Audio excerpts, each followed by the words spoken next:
Bien-aimés, chers frères et sœurs, je nous salue tous dans le précieux nom de notre Seigneur et Sauveur Jésus-Christ.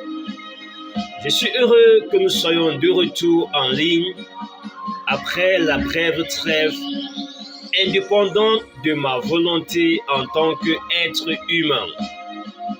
Nous allons continuer à écouter les enseignements inspirés par l'Esprit de Dieu.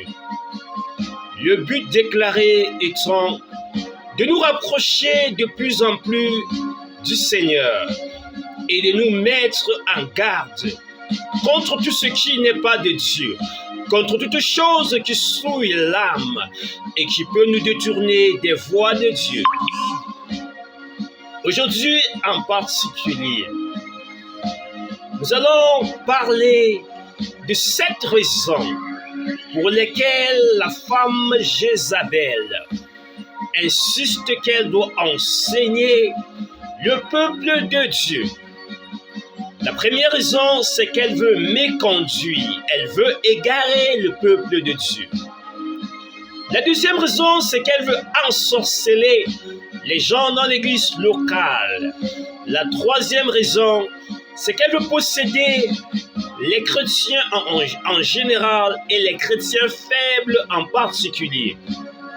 La quatrième raison, c'est qu'elle veut pousser les serviteurs de Dieu à pécher contre Dieu. Et la cinquième raison, c'est qu'elle veut initier les sœurs chrétiennes dans la sorcellerie. La sixième raison, c'est qu'elle veut détruire les destinées terrestres des chrétiens. Et en septièmement, elle veut finalement amener le plus grand nombre de personnes avec elle en enfer. La première raison pour laquelle la femme Jézabel insiste qu'elle doit enseigner le peuple de Dieu, c'est parce qu'elle veut détourner le peuple de Dieu. Elle veut méconduire le peuple de Dieu. Si quelqu'un veut enseigner la parole de Dieu, cette personne doit clairement être ouée par l'Esprit de Dieu pour le faire.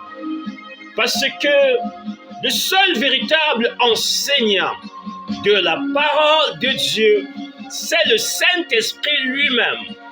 Parce que le Saint-Esprit, c'est l'auteur, c'est l'inspirateur de la parole de Dieu.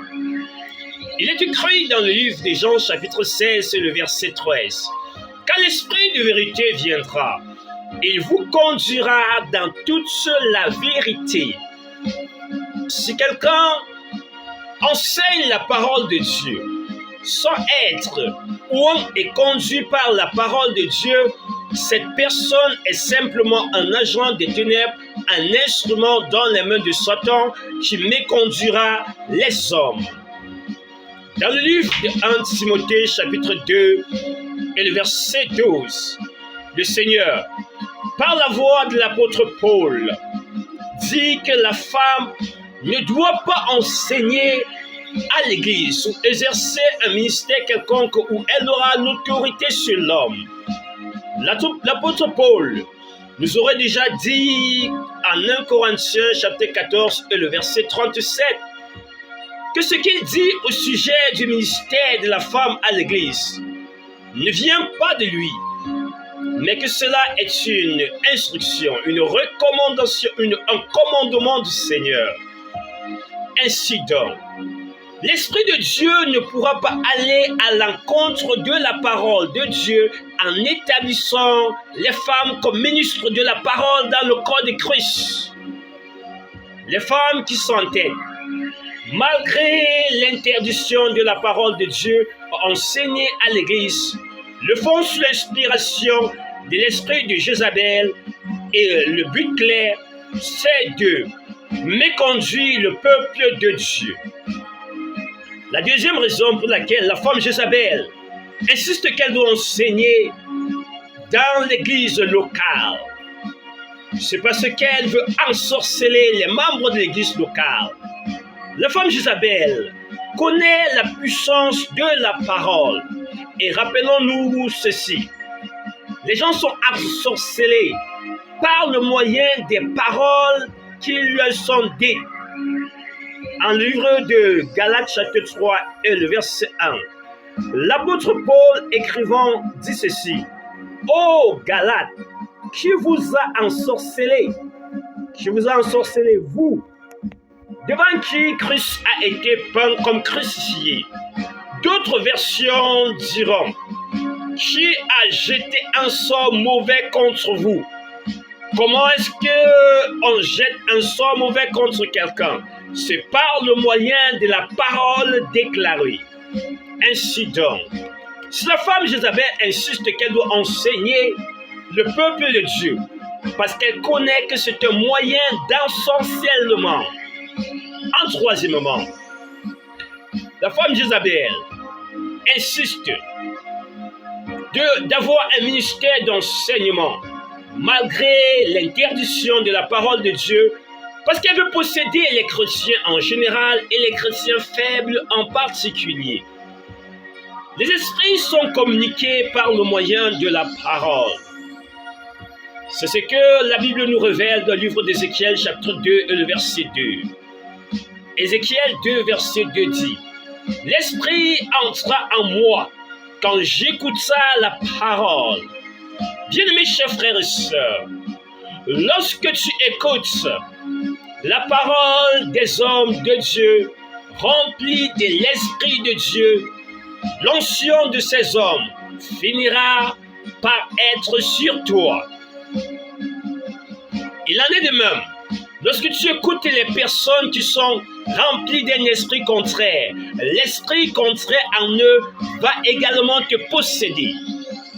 C'est pourquoi les personnes pires sur la face de la terre, ce sont les personnes qui ont une forme de religion sans avoir l'esprit de Dieu en eux. Ces personnes ont écouté des gens qui n'étaient pas remplis de l'esprit de Dieu. Et l'esprit de religion, l'esprit d'incrédulité, l'esprit en ces gens-là les ont remplis, les ont possédés, leur cœur est devenu endurci, insensible et impénétrable par la vérité de Dieu. Les religieux, personnes qui se disent chrétiennes ou dans d'autres formes de religion, qui n'ont pas l'esprit de Dieu, sont des personnes extrêmement dangereuses. Méfiez-vous de ce genre de personnes. Il en est de même. Lorsque tu écoutes la femme Jézabel t'enseigner, en définitive, l'esprit de Jézabel te possédera. Bien-aimés, chers frères et sœurs, il y a encore 4 autres raisons que nous allons examiner, pour lesquelles la femme Jézabel insiste de tenir un ministère d'enseignement au sein du corps de Christ, malgré l'interdiction expresse et écrite de Dieu.